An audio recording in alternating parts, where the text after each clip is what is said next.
Hello, everyone. Welcome to the first live streamed wine list tasting. I hope you can all hear me well. My name is Sam. I am a wine educator working with the wine list, and I'll be taking you through the wines this evening. I'm just checking to see if my audio is working fine.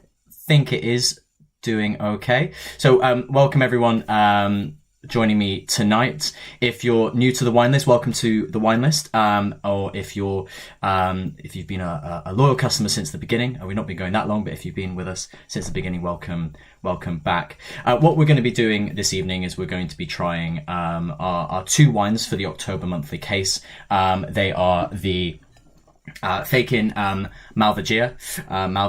We'll talk about the pronunciation of that in a bit, from Croatia, and then we'll also be tasting the Günzer Cabernet Franc from Hungary as well. So without further ado, if you just pour yourself a lovely glass of the white wine, we will get started. Now, at any point in the tasting, if you have any questions, please put them in the chat and I will do my best to answer them. But before we get started, for those of you that are new to the wine list, let me tell you a little bit about us.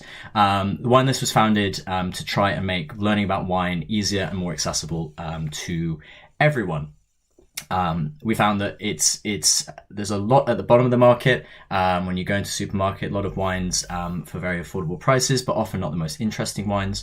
But at the same token, going into lots of fancy wine shops can be A, quite intimidating, and B, also quite expensive as well. So what we're trying to do is take two wines that we find really interesting, that often haven't actually been in the UK before, and that's the case with these two wines as well. We're the first people to import them into the UK, bring them directly to your door, give you lots of information about them, not only to help you learn about the wines themselves, but also to learn about wine tasting in general, and also to learn more about yourself and your palate and your tastes.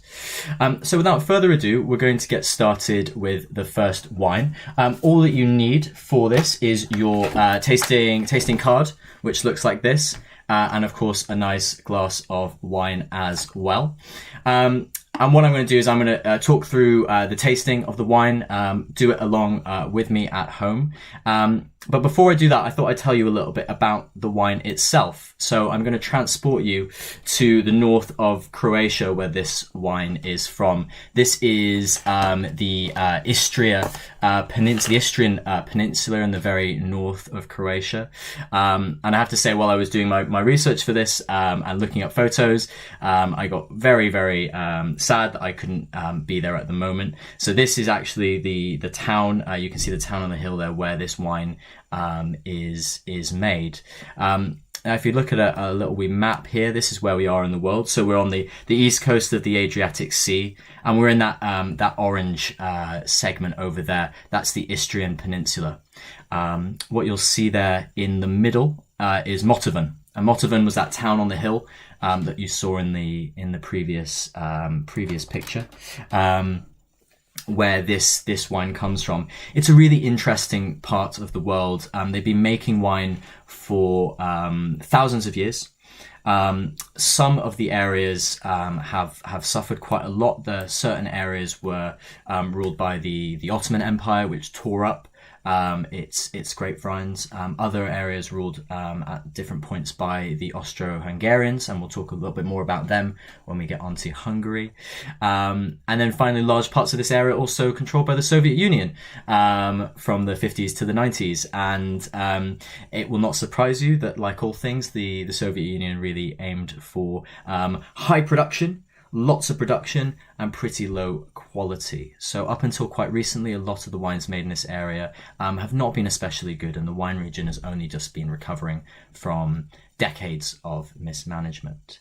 The Istrian Peninsula is a fantastic place to grow wine. As you can see there, it sticks out into the Adriatic Sea. It's warmed by the Adriatic throughout the year, so it's this lovely Mediterranean climate, which makes it a very good place to grow grapes. We don't need to worry too much about having too much rain, or not having enough sunlight, or not getting enough heat. Motovan and the Istrian Peninsula have all of those things in spades. So let's have a little taste of the wine. So the way that we're going to do this is you've got your wine tasting cards like this. Fill them out as we go. The first thing that we're going to do is we're going to look at the color of the wine. Now, spending ages staring at the color of the wine can seem a bit silly, but it's actually it can give us some clues about what the wine is going to taste like, and it tells us a little bit about what the sort of style of wine that we're having. So the way to judge the color of a white wine is what we're going to do is take a white piece of paper, and you want to hold your wine glass at about a 45-degree angle with the paper behind it, and just have a look at the color there. And in particular, pay attention to how the color changes between the very base of the glass, so nearest the stem, and then all the way out to the edge.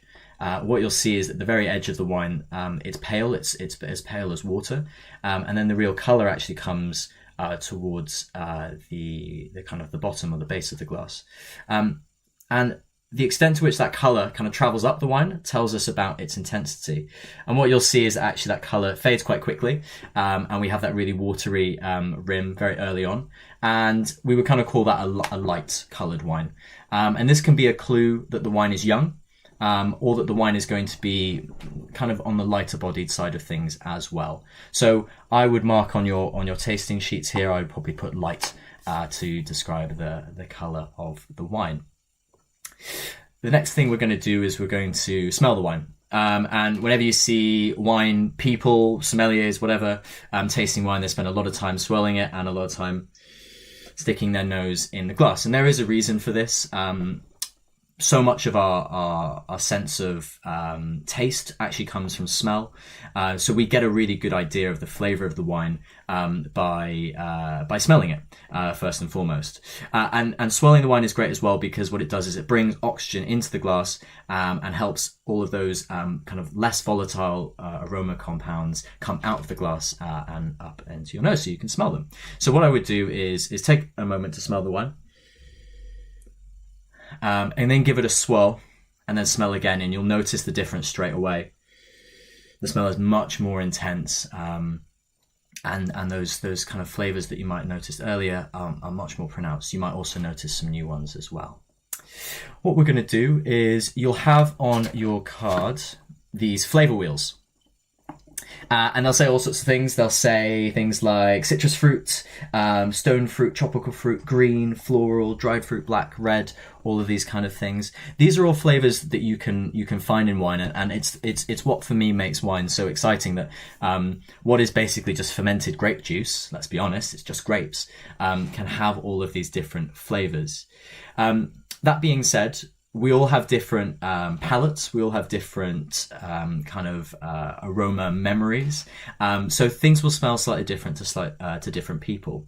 So what I'd like you to do now is while you're smelling the wine, have a look at the flavors that are there, and see if you can recognize any in the glass. I'll give you guys a minute to do that, and then I'll tell you what I smell.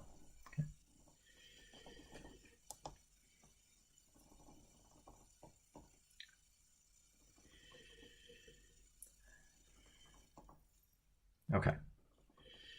So like I said, we might smell slightly different things, and that's completely normal. For me, this is a really pronounced characteristic of stone fruit, of peach, of apricot, really, really fresh fruits.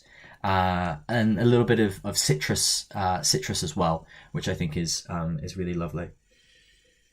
And again, if you're struggling to smell, just, you might have coronavirus, hopefully not. But if you're struggling to smell, give the wine a really good swirl and have a smell again.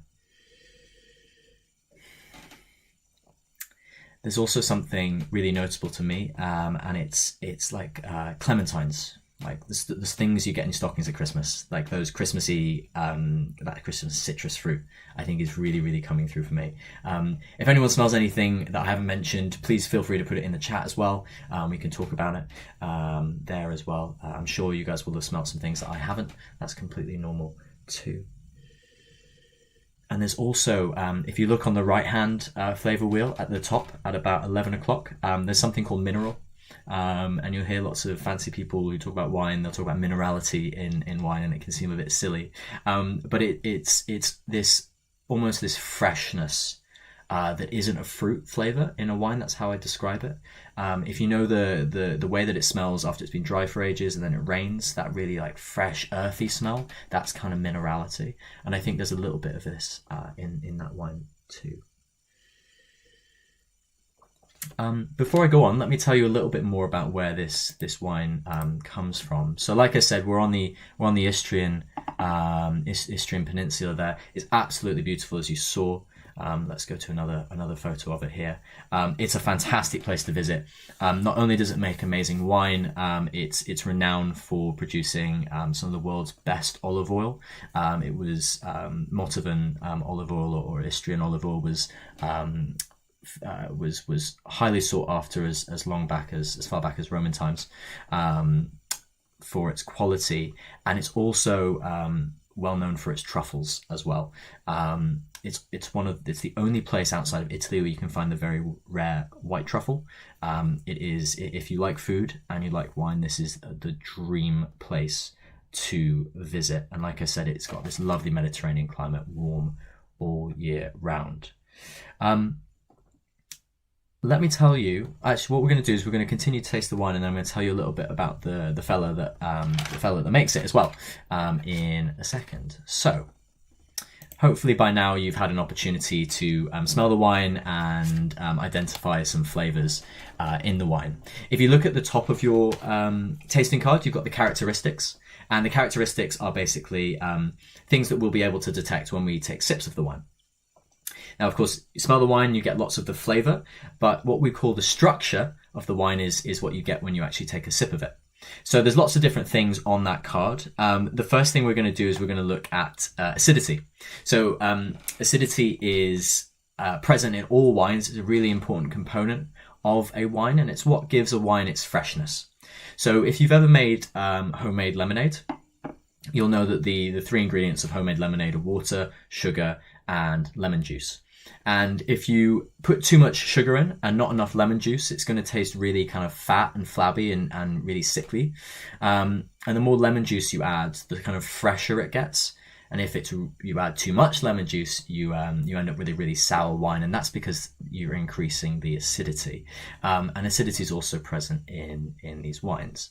Now, to detect the acidity in the wine, you feel the acidity on the inside of your cheeks when you take a sip, and it's what makes your mouth water. So when you say a wine is mouth watering, literally, it's because the acidity is high. So the way that we can measure the acidity is you're going to take a sip.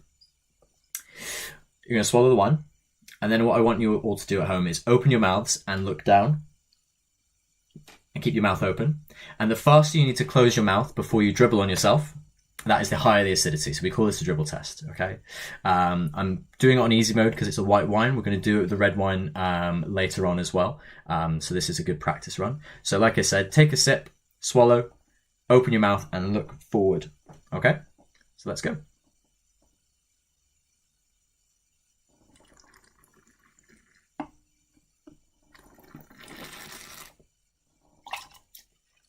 Guys, I'm cheating a little bit because I do wine tastings quite often. I can't drink the wine all the time.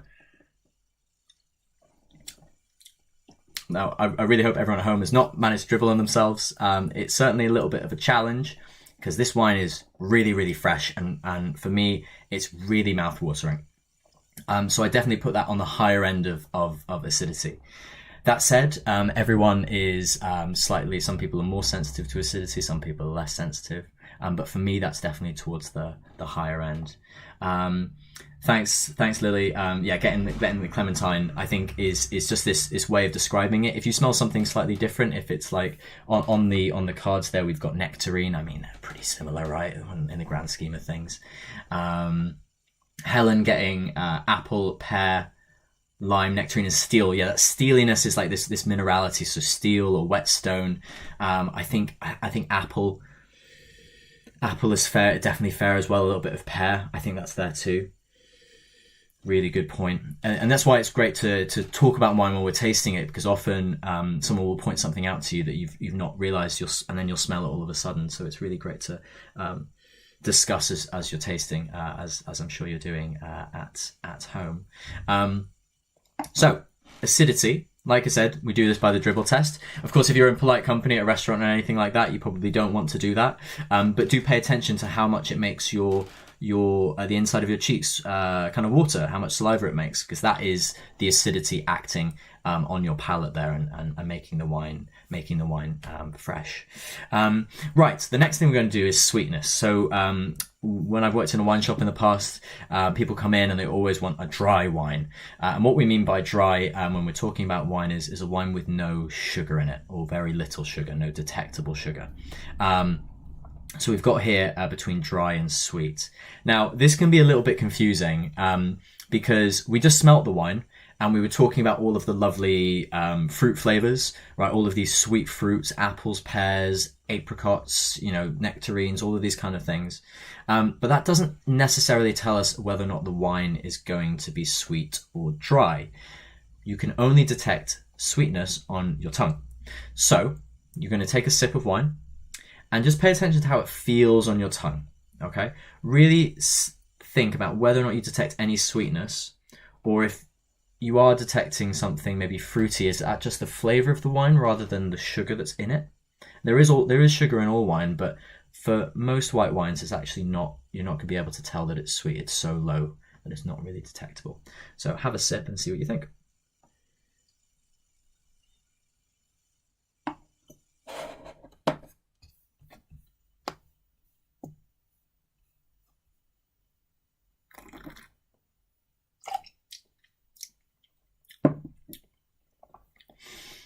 So for me, this is a dry wine. It's still really, really fruity, and I think you've got to be careful not to confuse the fruit with the sugar, because for me, it's a very dry wine.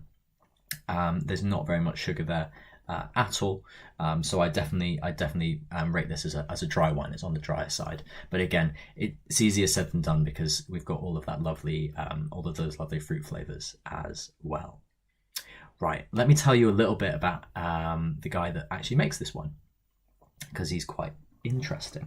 So, the fellow that makes this wine is Marco Fakin.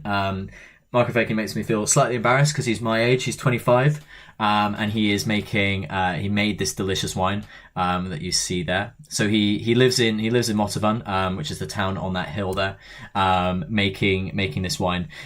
He's often referred to as a garage winemaker simply because he doesn't work from a huge winery or grand chateau like some producers in France. He is really making wine in a pretty drab looking cellar. The vineyards are absolutely beautiful, but the cellar itself is not an especially glamorous place to be necessarily. Not that matters, because I'm hopefully, I'm sure we can agree, the wine tastes delicious. So we're really proud to be the first importer of this wine into the UK. I think that tasting wine from regions aside from France and Italy and Spain, these really classic wine regions, not only is a great thing to do because it supports these producers in countries that we don't necessarily always think of, but you also get great value for money because nobody's picking this wine up off the shelf in a supermarket and saying, oh yeah, great, it's made from a grape called Malvazija. I love that one. I taste it all the time. And because of that, the demand isn't always there, so you get some really good prices. So it's often really good value of money to go a little bit outside your comfort zone. So we're really happy to be bringing this winemaker in. The other thing I should say just about the grape, so again, I'm probably butchering the pronunciation. It's called Malvazija Istriana, or Malvazija, which is the Croatian way of saying it, although again, definitely not getting that right. Croatia has 39 different indigenous grape varieties. So these are grapes that have their history and their roots in the region. So we're not talking about Sauvignon Blanc or Chardonnay or Pinot Grigio, these grapes that are grown all over the world. These grapes really only exist in Croatia, and they make really unique wines. Which again, I think is something that's really special, an opportunity to taste something a little bit different from Sauvignon Blanc and your Sauvignon Blanc and your Australian Chardonnay and all of these different things. These wines really are unique to the region, and that is something that you will not find anywhere else. That being said, the wines do bear some resemblance to different wines in the region. So if we go back to that map there, if you look across the Adriatic, you'll see that we're in Italy. At the top there, you've got Friuli, Venezia Giulia. Down just opposite the Istrian Peninsula, you have Venice. And indeed, actually, the Istrian Peninsula was ruled by Venice for about 500 years, from the sort of the 13th to the 18th century. And these wines do share some similar heritage. A relative of this grape is called Malvazija, and Malvazija is quite widely planted in Italy. And a lot of similar style wines you can get in the northeast, up in Friuli, Venezia Giulia as well, which make fantastic wines. Also just north in Slovenia as well, is a country that is really up and coming, but has been making some really fantastic, interesting wines for at least a few years now. Probably actually even more. I should give them a little bit more credit there. Right, let's crack on with the tasting. By the way, guys, again, if you have any questions at all, please feel free to put them in the chat, and I will answer them. Okay, so let's crack on. So we've done the acidity and we've done the body. By the way, when you're taking sips as well, feel free to add flavors to your flavor wheel.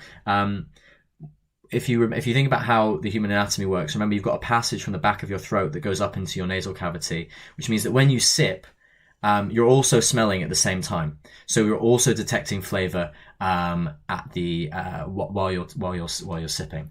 So you can detect flavor. That's how you can detect flavor is through that. It's called retronasal smell.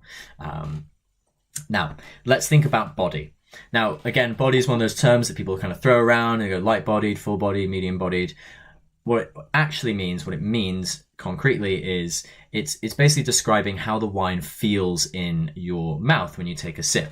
So think about the difference between skimmed milk, semi-skimmed milk, and whole milk, right? So we're thinking whole milk is quite rich and quite heavy. Skimmed milk is almost like water in your mouth. Bruce, how much you can buy them for? That is an excellent question, and I will check for you as soon as I will find that information for you. So what we're going to do for body is, again, you're going to take a sip of wine and just think about how it feels on your mouth. How heavy is it? If you've got any water with you as well, use that as a comparison between the two. So take a sip of wine and just think about how it feels in your mouth, how heavy it is. I'll give you guys a second to do that.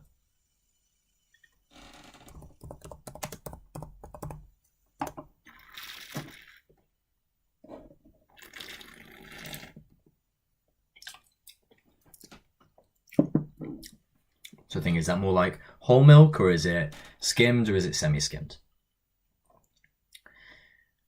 Personally, for me, it's quite light. That the acidity makes it feel lighter as well. Wines that are higher in acidity tend to be lighter bodied overall.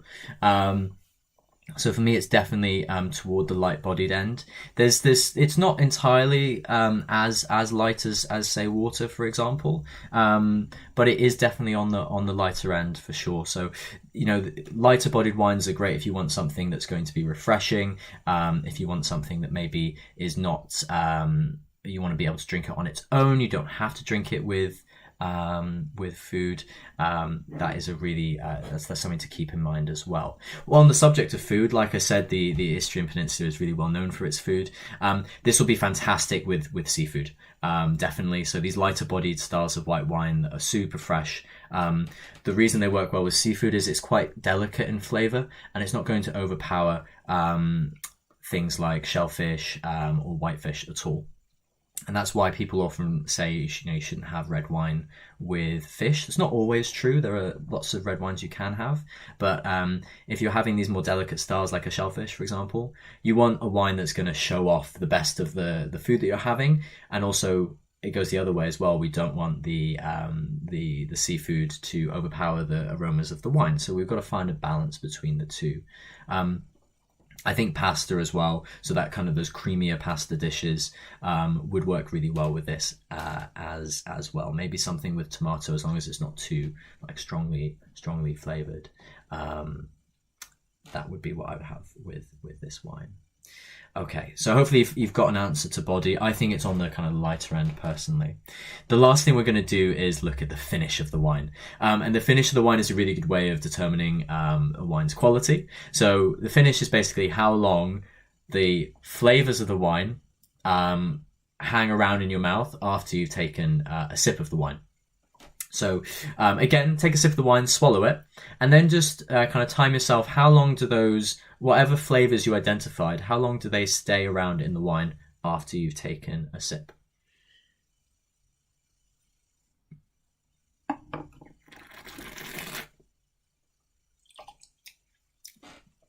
Just think about how long all of that, those like stone fruits, the citrus fruits as well, how long they stay there. I'm realizing now that I said that nectarines and clementines were the same thing. I was thinking about satsumas. Obviously, nectarines and clementines are not anywhere near the same thing. I was thinking more of those kind of orangey fruit. But if you smell nectarines, I could definitely see that as well, because I'm getting other stone fruit too. Sorry about that. Right. So I think for me, this is kind of in the medium range. So there are definitely there's definitely flavors that stay there afterwards. It doesn't last for like more than 10 seconds, but also it's not immediately falling away. That's a really good way of telling a cheap wine, is if, you know, you take a sip and as soon as you swallowed it, all of the nice flavors disappear. Maybe you're left with some maybe slightly less nice flavors if you made a bad decision and gone to a corner shop at the last minute. But a really good way of assessing a wine's quality is thinking about the finish, and you can almost think of it as value for money. Like once you've sipped the wine, how long do the flavors last there as well? I love that people are planning trips to Istria. It's definitely on my list for hopefully next year, because it's absolutely gorgeous. I'll pop some those photos back on as well, so we can have another look at them. I mean, look at that, it's gorgeous, isn't it? This is the town of Motovan, like I was saying, so a medieval town. And the Istrian Peninsula is dotted with these things. It's such a beautiful part of the world.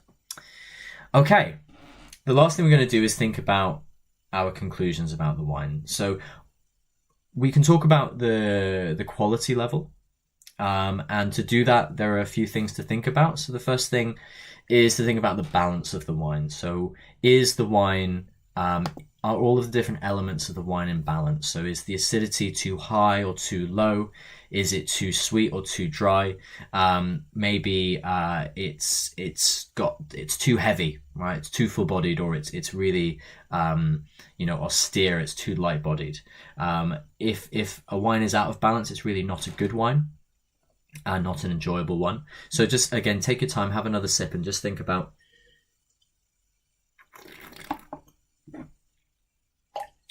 whether everything is in balance. And like I said, it's a high acidity wine, it's dry, but for me those things are balanced. They're balanced by really nice fruit flavors. It's not just super sour and really austere and really dry and harsh and thin. It's got loads going on there.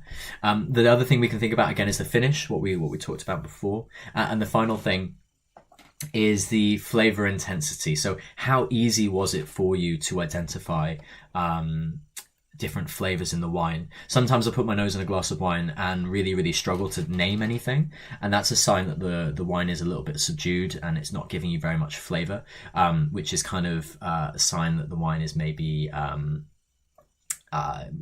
just wasn't made from the best quality grapes. Maybe it was made on a really intensively farmed site where they were just trying to make as much wine as possible. And like I was saying earlier with Soviet wines, the more grapes you try and harvest from a given area of land, the less quality you get. When we're making wine, we want grapes to really struggle. We want them to really struggle for water and for nutrients, because when that happens, the vine focuses on ripening the grapes, because that's how it propagates itself in nature, right? It makes the grapes really ripe, really sweet, lots of sugar, which gets turned into alcohol, and that's what makes great wine. But when you try and make lots of wine, you water them all the time, you use lots and lots of water, you use pesticides and herbicides to make sure that nothing interrupts the grapes growing. But the problem is the grapes themselves don't get that ripe, and therefore you get a wine that's maybe not that intense in flavour. Let me know what you guys thought of the wine. Did you enjoy it or not? That's the other key question, right? So a wine can be good, we can rate it as high quality, but you might not enjoy it, might not be the style for you. So yeah, let me know what you guys thought of it, if you enjoyed it or not. Yeah, it looks a lot like the north of Italy, Catherine, definitely. I mean, it's a very similar climate. You go up and over, and it makes a great trip as well. You can start in Venice and hire a car and then drive up around the Adriatic and go into Croatia or vice versa. Highly recommend you kind of go through Slovenia as well. It's definitely something I want to do as soon as we get back to some semblance of normality. But until we do, we're doing online wine tastings, which is better than nothing.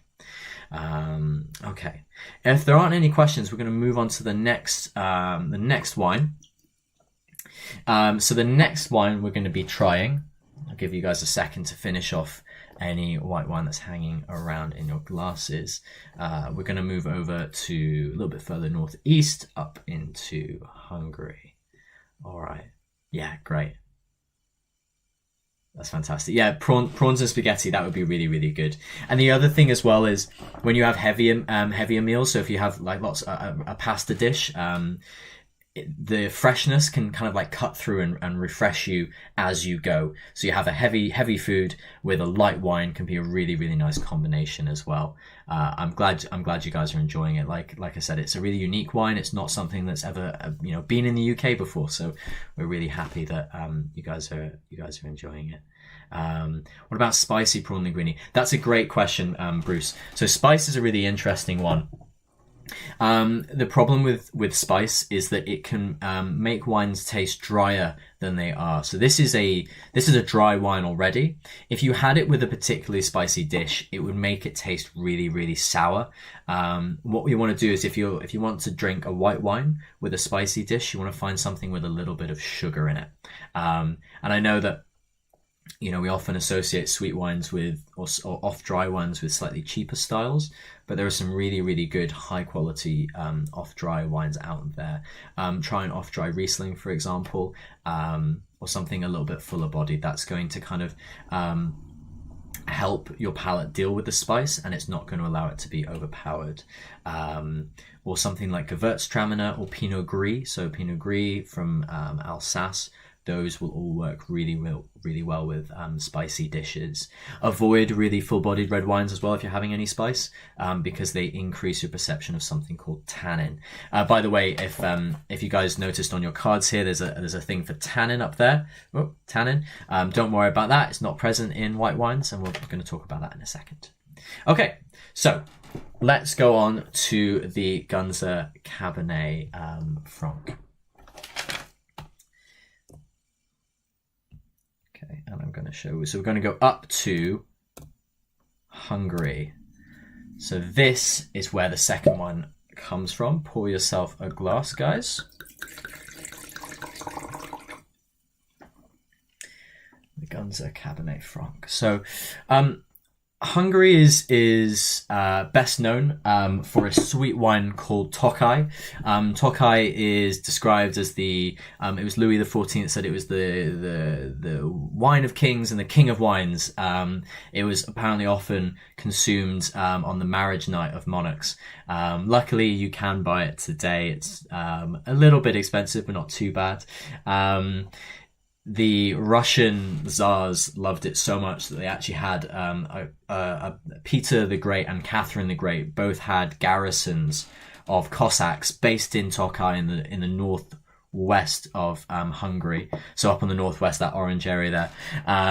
They had a garrison of Cossacks to escort their shipments of Hungarian wine to Moscow, to St. Petersburg. So that tells you a little bit about just how widely revered Hungarian wine used to be.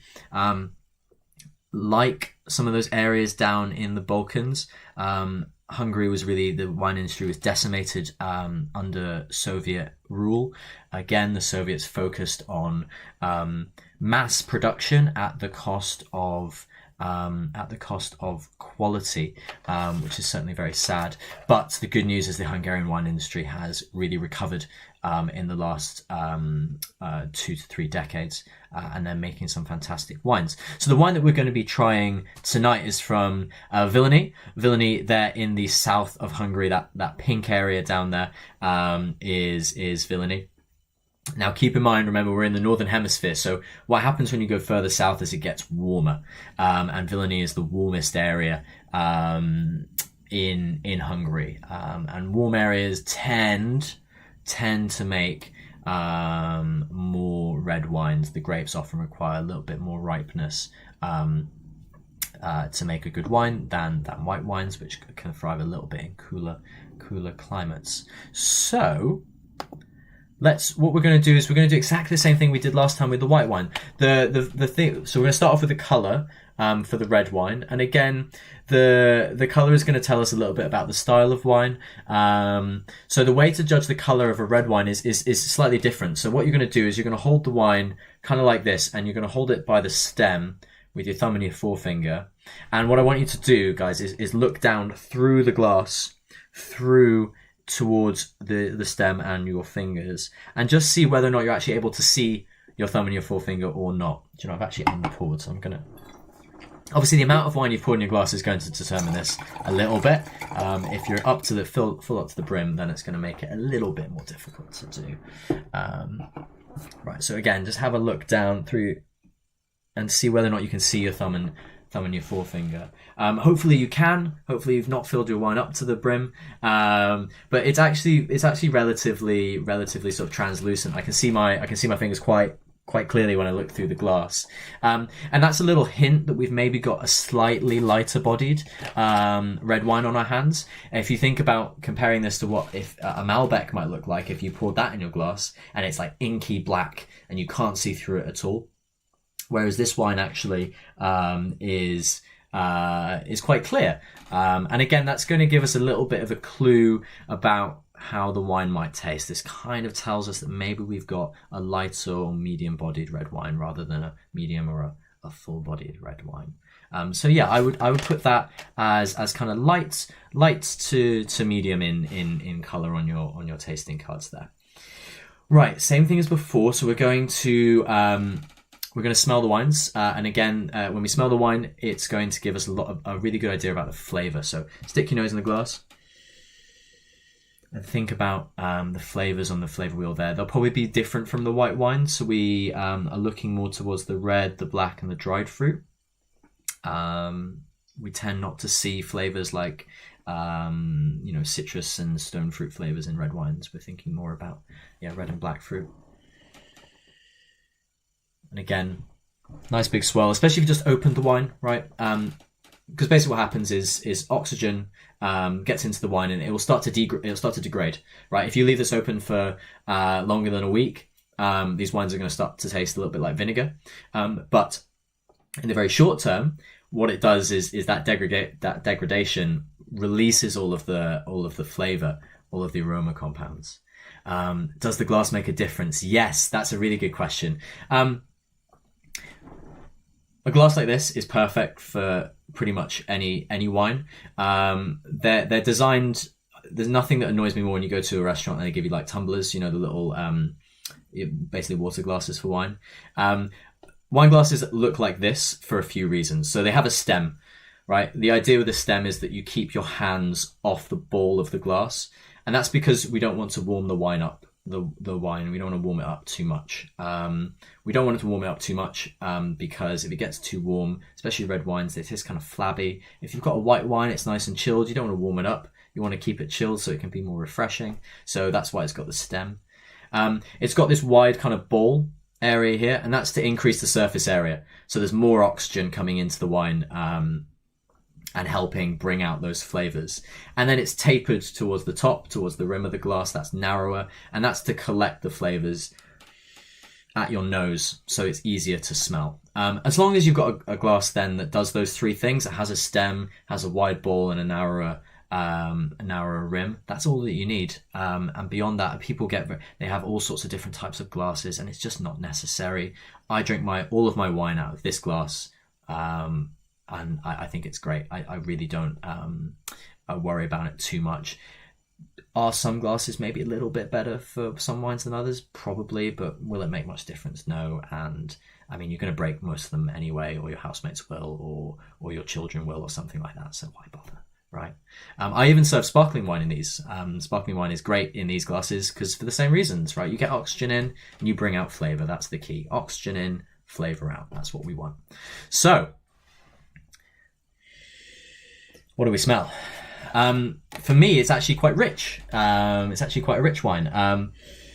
There is a lot of black fruit, blackberries, even like blueberries, which I think we're counting as a black fruit. More enough. Black currant, yeah, absolutely. And then something that might be slightly more difficult to spot, but there's something quite green about the wine, quite herbaceous. You could call it bell pepper. You could call it hedgerow. You could call it kind of freshly mown grass. Any of these things. And that's because this wine is made from a grape called Cabernet Franc, which you'll notice on the front of the wine there, Cabernet Franc. Cabernet Franc is a French grape variety. It is grown really widely in Bordeaux. It's put into blends and it lends freshness to Bordeaux wines. If you have a wine from the Loire Valley in the north of France, they make a lot of their reds with Cabernet Franc as well, and it has this really distinctive kind of herbaceous, bell peppery note that might not sound like it's nice, but it really, really works in these wines quite well. And that's because you've got loads and loads of fruit, and then on top of that, you have this kind of freshness, this greenness, which I think works really well with the wines overall. Something salty, maybe, yeah. Salts, yeah. Eucalyptus. Eucalyptus is a really good way of describing it, or menthol, or minty. These are all ways we can think about it. Floral as well. I completely agree with you, Helen. There's something like violets in there as well, and that's quite typical of this this grape variety. So you've got these really lovely black fruit aromas. These kind of floral aromas and this herbaceousness as well. Licorice, yeah, definitely. This is quite interesting. So if you look at your right-hand tasting wheel and you look at about what's that, 7 o'clock on the tasting wheel, you'll see this section called oak, and flavors like licorice as well as flavors like cedar or vanilla can come from oak. And I get a little bit on this wine as well, which kind of suggests to me that it's spent a little bit of time aging in oak barrels, which can impart specific flavors into the wine as well. It's also great because oak is slightly porous, so small amounts of oxygen get into the wine over a long period of time, and that helps develop its aromas and flavors very slowly, just in the same way that we're speeding up right now when we're swirling the wine in our glass. Bruce is getting thirsty. Bruce, don't wait for me, please. Sip away. You don't need to follow along exactly. It's absolutely fine. Sip away as you go. Let's have a little bit. Let's have a couple of sips of this, and I'm going to tell you a little bit more about where it's from and who makes it. So, with our red wine, we've looked at color. Let's do acidity and sweetness, and then we're going to come back to tannin. So, people assume that red wines are less acidic than white wines. It's not necessarily true. Red wines can have quite high acidity, and that's really important for balance. So again, have a sip of the wine. We're going to do the dribble test again. Now we're playing on hard mode. Obviously, the stakes are slightly higher. So take a sip of wine, swallow, open your mouth, and look down and see how long it takes you to dribble. And maybe think about, compare it to the previous wine as well, and figure out which one for you was higher acidity.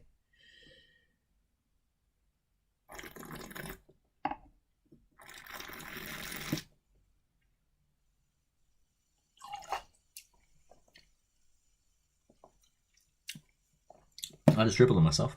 Crap. That's actually quite high acidity. It's kind of one of the nature of in the nature of the grape, that it produces kind of higher acid wines. It's maybe not as acidic as the white wine, but it's still really high in it's really high in acid. It's actually got a really lovely lovely acidity there. So definitely don't be fooled into thinking that red wine is lower in acid than white wine. That's not necessarily true. The thing that determines acidity in wine is the climate where it's grown. So cooler climate wines from further north in the northern hemisphere and further south in the southern hemisphere, they tend to be more acidic, and that's because the grapes ripen less. Grapes that are harvested earlier as well, that are less ripe, also will make wine that is higher in acidity. So let's do sweetness as well. Almost all red wines, more so than white wines, are going to be dry, but let's just check. So have a sip as well. Remember, don't be confused by there's lots of fruit flavors there, but the sugar is going to be detected on your tongue and nowhere else. So take a sip and think about whether or not it is sweet or not.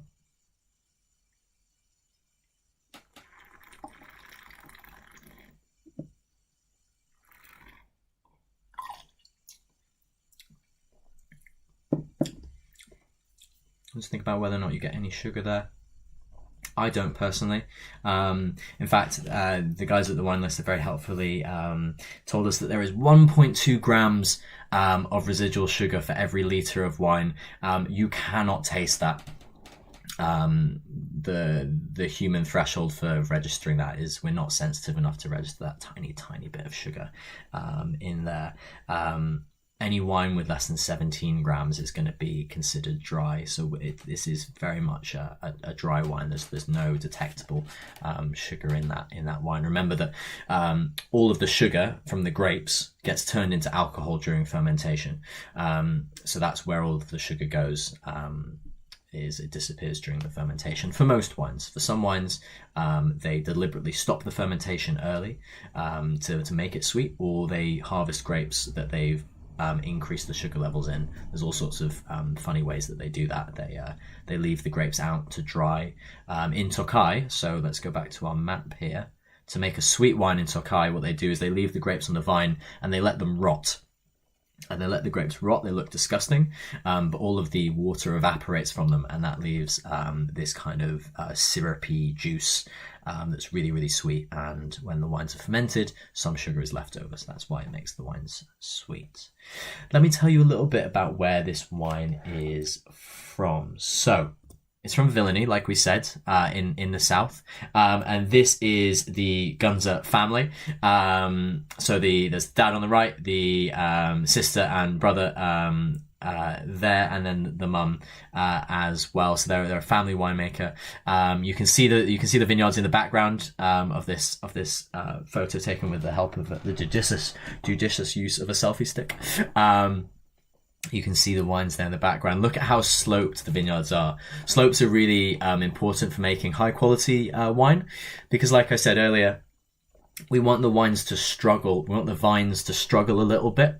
And when you have a slope, all of the water drains away from the vines really quickly, and it causes them to panic.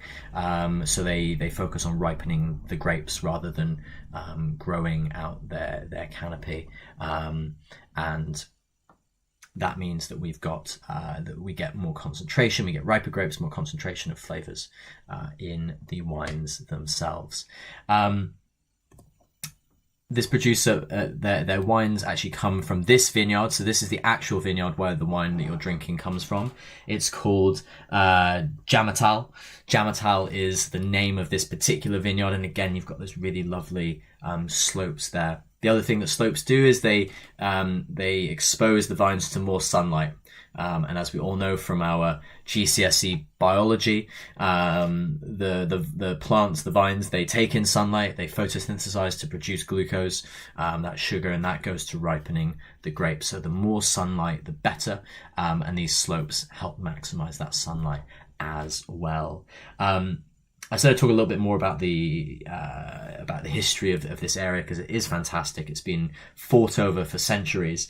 Jamatal means the Vale of Tears, and it was named after a battle between the Holy Roman Empire and the Ottomans in 1267.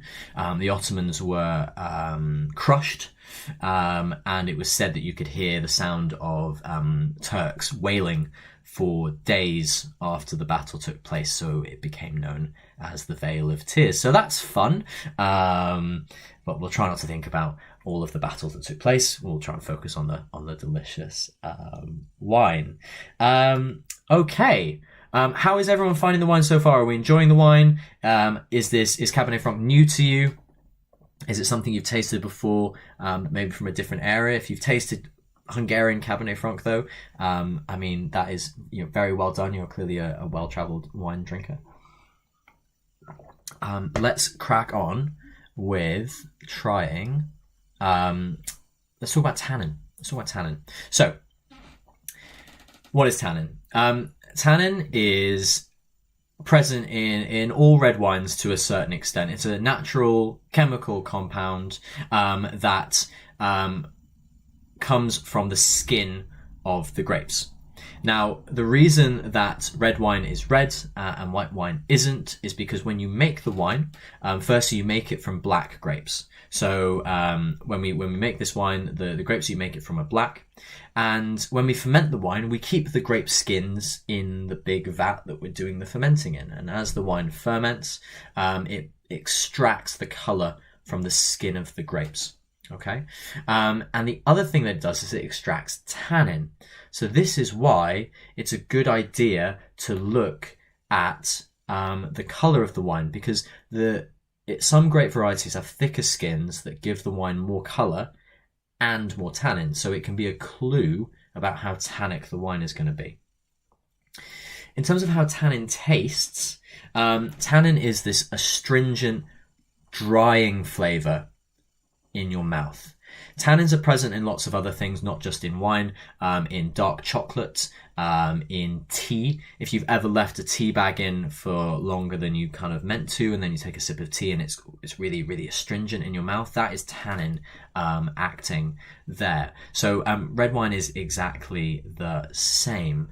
So let's take another sip and think about the tannins. You can often detect the tannins on the inside of your gums in particular, but you can get them as well in your cheeks too. So take a sip of the wine, kind of swirl it around your mouth a little bit, and think about how much that drying sensation kind of pops up.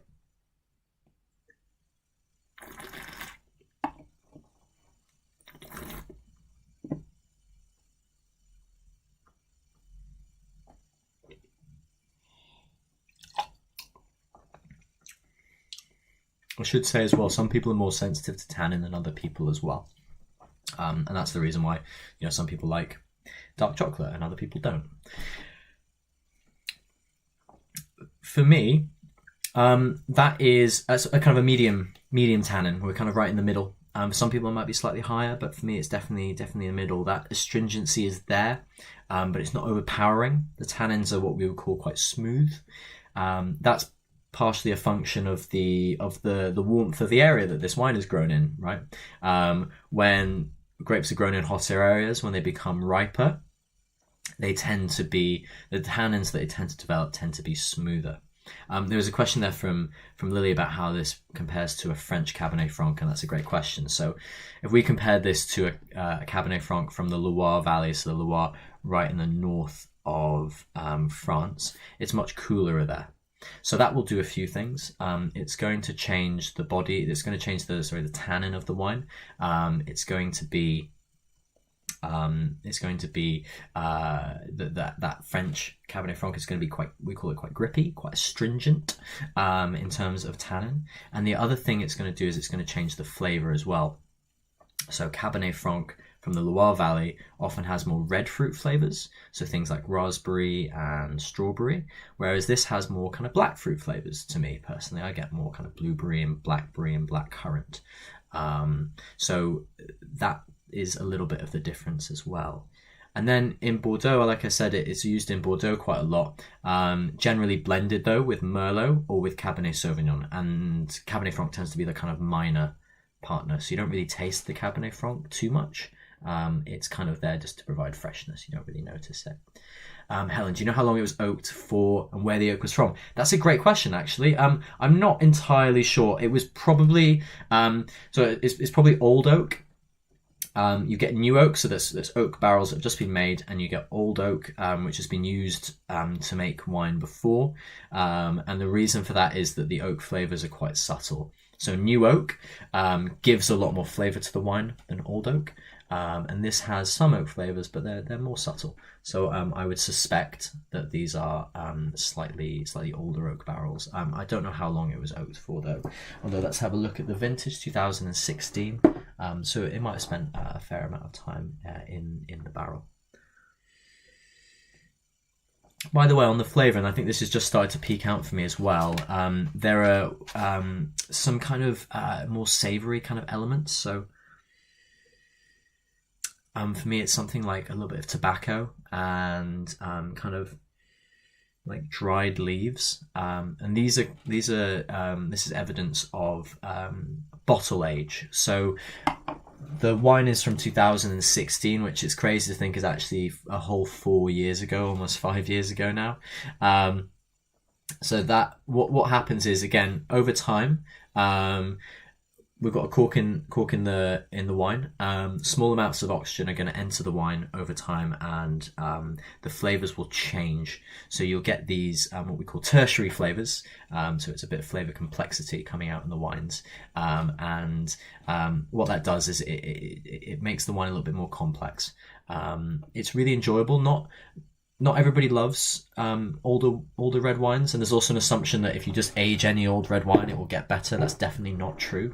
You need a really good quality wine to start with to be able to stand up, because what will happen is the flavor concentration, so those all of those really lovely fruit flavors will begin to fade as well over time. So that you need to find a balance between the two.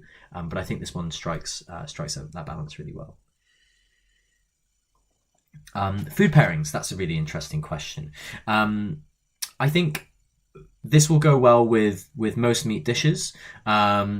Maybe slightly lighter meat, so things like pork, maybe game as well, like pigeon. I wouldn't necessarily have these with something like a steak, because it is a little bit more on the elegant side. We've got the really nice high fresh acidity. The tannin isn't hugely high or anything like that, and I'm worried that it might be a little bit overpowered by a really, really rich meat. So yeah, something like pigeon or duck might be quite nice as well, actually. More kind of delicate meat dishes would be really nice. Roasted vegetables, I think, would go really well with this too. Remember, it's still got the same freshness of that white wine, so we can have it with richer foods if you want to. That's going to help cut through and kind of refresh the palate as you go. And earthier dishes, so things like mushroom risotto, I think would be really nice with this, because you've kind of got those more savory flavors, and a mushroom risotto is quite rich, so we have the acidity is going to kind of cut through and refresh the palate as we eat and as we drink. So I think they're going to work really well together. Okay. So we've talked about the acidity, we've talked about the sweetness, we've talked about the tannin. Let's have a look at the body. So body, again, same kind of thing. We're looking at how the wine feels in the mouth. Again, wines with higher acidity tend to be lighter bodied. Wines with more tannins also tend to be fuller bodied. So think about all those elements and then take a sip, see what you think.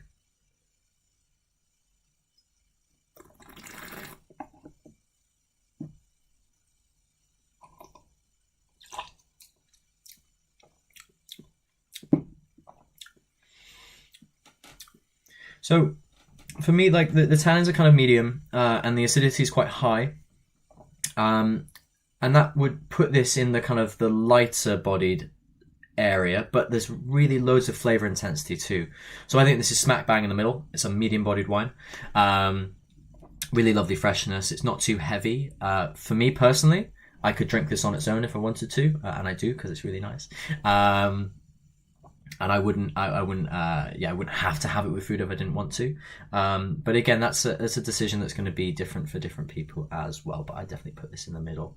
Catherine's made a really good suggestion there about was it Catherine?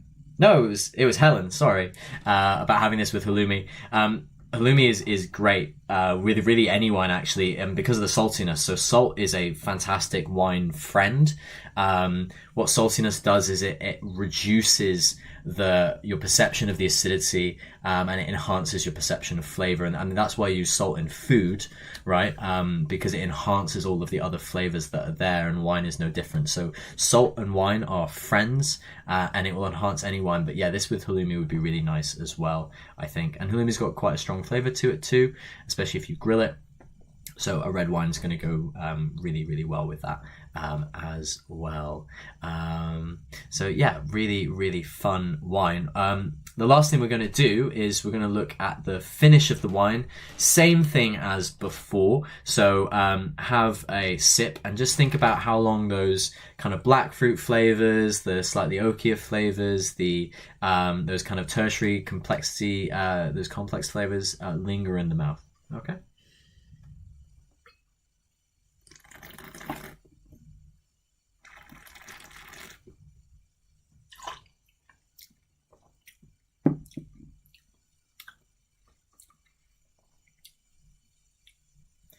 So for me, it's got a slightly longer finish than the white wine, just a touch. So it's kind of medium to long.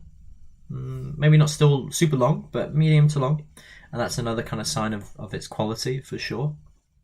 Again, those kind of flavors, that black currant, that herbaceousness that we were talking about, the bell pepper, and a little bit of that kind of oak and tobacco and stuff, they kind of stay in the mouth after you've had a sip, after you've swallowed, which contributes, I think, to the quality of this wine. And again, when you're assessing the quality, think about the balance, or all of the elements in harmony together. So the tannin, the acidity, the body, does everything kind of work together? The flavors, are they all integrated and harmonious? Does anything stick out? If anything sticks out, maybe it lacks balance, but this is not the case for this wine. It's a super well balanced wine. It's really lovely. Think about the intensity of the flavors. So how easy for you was it to detect all of those flavors in the wine? If it was not a struggle at all, and that's the sign of a kind of high quality wine that's got loads and loads of flavor there. And then the finish as well. So think about how long those characteristics hang around in the mouth afterwards. And then once you've kind of assessed the quality, ask yourself, did you enjoy the wine, right? So if you did enjoy this wine, definitely check out other Cabernet Francs. Keep in mind the ones from the Loire Valley are going to be definitely fresher, lighter bodied. They're going to have more of that green kind of herbaceousness to them. And they'll be a little bit lighter. And check out more red wines from Hungary as well. It's a fantastic country. If you're curious about Tokaj, so that sweet wine, definitely try that as well. Really, really good when you're having pudding. Definitely check those out. Are there any questions before we call it a night and I leave you guys to enjoy the rest of your wine? And I'll probably have a glass myself of the red because I think it's so gorgeous. Any questions at all, let me know. Thank you everyone for joining. This was, like I said, this was the first time we've done something like this before, and we're definitely going to be doing it again in the future. I hope that you enjoyed the wines as well. There was something different. Thank you very much, Stephanie and Catherine, for joining, and other Stephanie as well. And like I said, we'll definitely be doing this in the future. Next month will be 2 completely different wines as well from different regions, and it's an opportunity for you to learn more regions, but also more about winemaking as well in general. Again, if I can help out at all with any of that, please let me know as well. You can find me at English Wine Journal on Instagram, and you can find us at The Wine List on Instagram as well. And yeah, I hope you guys enjoy the rest of the wines. I will leave you with a lovely picture. Let's go back to I think we're going to go back to Istria now. There we go, that's Motovan. So just pretend that you're there. It's just started raining outside my window, and I'm just gonna really focus on pretending that I'm on the Istrian Peninsula, drinking some white wine and eating truffle pasta. So I hope you do too. Cheers, guys, and have a lovely evening.